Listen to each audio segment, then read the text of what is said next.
All right, today we're going to do lesson 1.3. We're going to solve equations with variables on both sides. Now, the good news is the bulk of what you need to know we actually learned yesterday. So we're really going to be able to fly through this pretty quickly, but I still want to make sure we focus on a few key things. Now, the essential question for today, how can you solve an equation that has variables on both sides? If I'm trying to get a variable by itself, and I've got a variable on both sides, I've got to know how to solve the equation. I've got to know how to get those variables on the same side of the problem. So if we look at what we looked at yesterday, which is don't call me after midnight, remember this is just a way for us to think through the process, know where to start. It's a good thing to follow if we are working with multi-step equations. All right, so just as a quick review, the D in don't stands for the distributive property. We always have to do that first. The C in call stands for combining like terms. Now let's talk about that for just a second. When we're talking about combining like terms, we're talking about the like terms that are located where in the problem? The same side of the equal sign. Okay, so we're looking for like terms that are on the same side of the equal sign. Then we get to the me or the M in me, which stands for moving the variable. Now we talked about this yesterday. We would like to get our variable onto the left side of the problem because remember when we write our final answer, we like the variable first. So if we can move the variable to the left side of the problem, that's what we're going to do. But as we saw today, as we were copying these notes, and as we talked about yesterday, are we always going to be able to move the variable to the left side? No. When are we not allowed, or when will we not be able to move the variable to the left side? When it leaves nothing. Good. If by moving it from the right side of the problem to the left side, if we're left with nothing over on the right side, it's probably best not to move the variable to the left side. So that's what we're going to see some of today. Then, of course, we're going to add or subtract. And then midnight, the M tells us to multiply or divide. So again, this is just a method to help us when we're solving multi-step equations to know where to start so that we end up where we're supposed to end up. Now, what we did not talk about yesterday was what happens if the variables cancel out. So we're working a problem, we're following don't call me after midnight, and all of a sudden we get to the end and our variables are gone. And we have a statement like 2 equals 2. Is that a true statement? Does 2 equal 2? Yes. Yes. So if that is the case, then our final answer is going to be infinitely many solutions. So if the variables cancel out and we're left with a true statement, your final answer is going to be infinitely many solutions. But let's say we work everything out. We work all the way from distributive property to multiplying and dividing. Our variables cancel out and we're left with an untrue statement, like 2 equals -5. Is that a true statement? No. So now what's our final answer going to be? The variable's gone and the statement left is false. So our answer is going to be no solution. So we're looking for that today. And that's why example 1 says solve the equation if possible. Because sometimes it won't be possible. Now, if you're looking at letter A, can you take a minute, think about our steps. Where are we going to start in our steps? Don't call me after midnight. Where for letter A are we going to start? Luca? Say it again. What do you mean D? Well, is there a distributive property in letter A? Remember, yesterday we talked about how sometimes we're going to be able to skip down. So I'm wanting you to tell me which step are we actually going to start at. Okay, moving the variable. We've got a variable on both sides. So the question is, can we move our variable to the left side of the problem? Class, yes or no? No. Why not? Yes. Yeah, there's a 10 over there. So by moving the 3x, we're not going to leave the side blank. So we can. So we are going to, now remember, we're moving an entire term. So please don't try to multiply or divide. How are we going to move 3x to the other side of the problem? Subtract it. And remembering our properties of equality, what we do to one side, we must do to the other.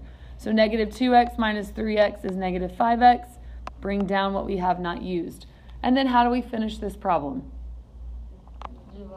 Divide both sides by -5. So what does x equal? Awesome. All right, now look at letter B.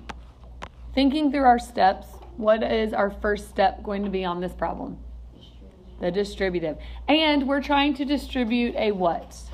Now, yesterday we talked about a shortcut. If we're trying to distribute a fraction, how can we move it or get rid of it quick? Abby? All right, what's the reciprocal of 1/2? 2. Okay, so we absolutely, now hold on, I want you guys to wait because I want to show you something. Before you write anything down, we absolutely can multiply both sides by 2. And over here it's going to cancel out and we're going to be in good shape. But what happens on the right side? Because on the right side of the problem, we have what's called a binomial, 2 terms. So which one gets multiplied by the 2? Both of them. See? And that's the mistake. People don't know that. And so the mistake would be, some people would just multiply the negative 5h by the 2. Some would just multiply the 1. And if you don't multiply them both, so basically distribute the 2 to both, your answer is going to be wrong. So this is what I propose. When your fraction is a half, okay? When your fraction is a half, what is half of 6h? 3h. And what's half of negative 4? So my proposal is, if the fraction you're distributing is a half, just do it. Because it's a lot easier to multiply numbers by half than to try and remember to multiply the 2 by both terms on the right side. Okay? So I just want to show you there's 2 different ways to approach that problem. Now, can we move the variable to the left side of the problem? Yes. How are we going to do it? Add 5h to both sides. Good. So 3h plus 5h is 8h.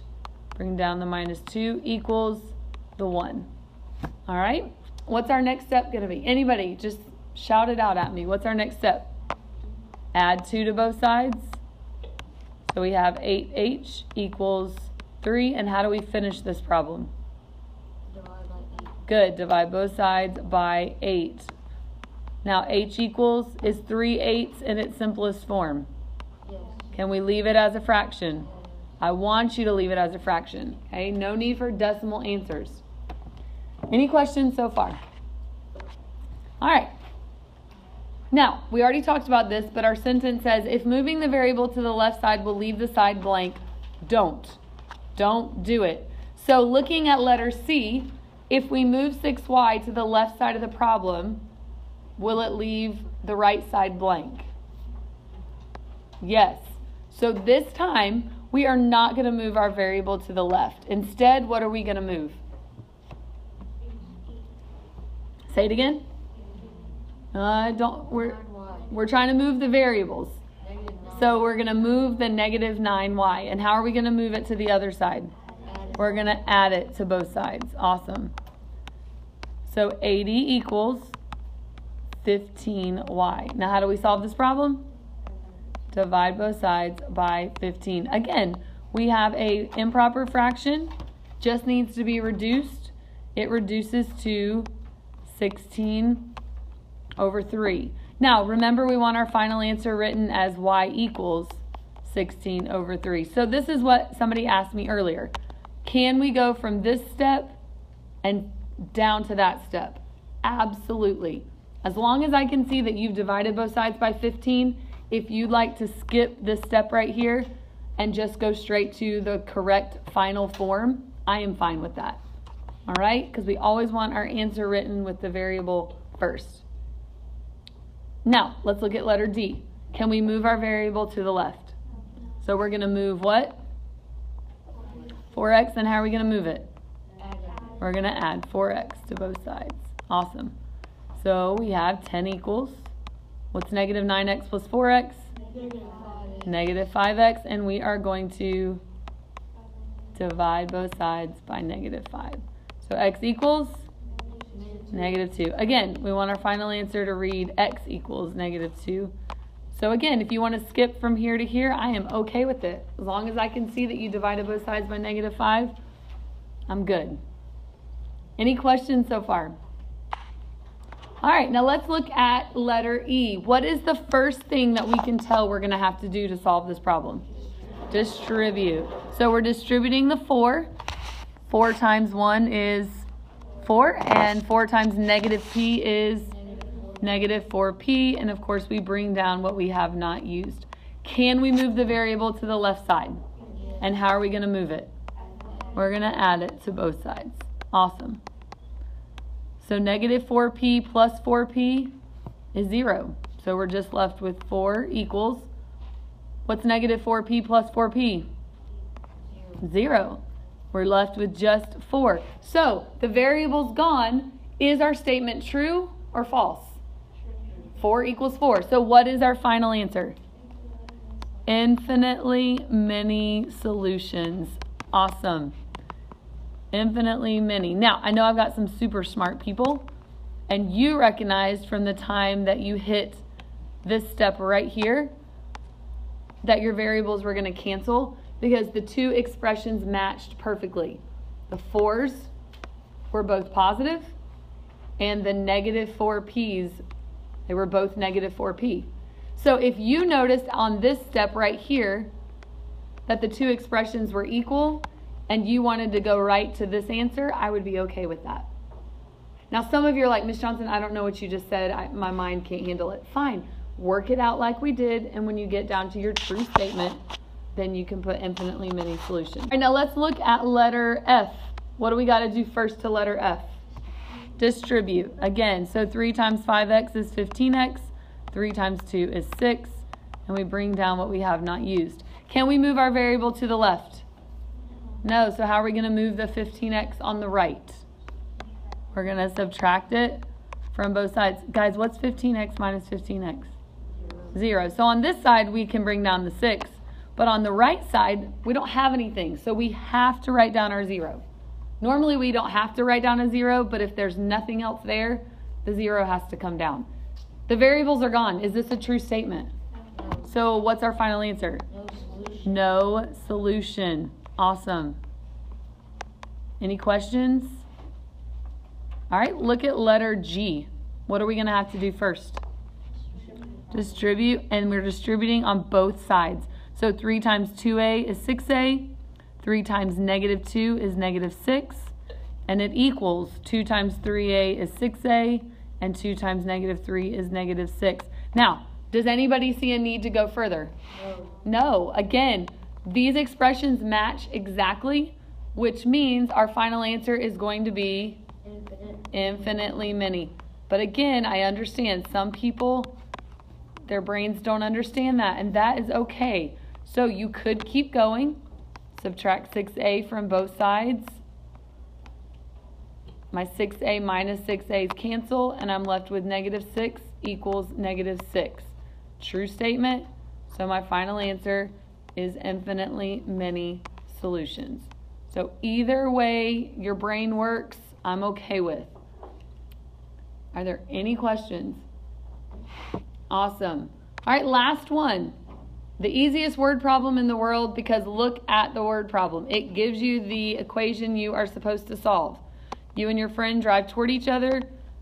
The equation 50h equals 190 minus 45h represents the number of hours until you and your friend meet. When will you meet? Can we move the variable to the left? Yes. Yes. So we're going to add 45h to both sides. We're going to get 95h equals 190 because 45 and negative 45 cancel. We are going to divide both sides by 95. And what does h equal? 2 hours. 2, and don't forget your label, 2 hours. And that is lesson 1.3.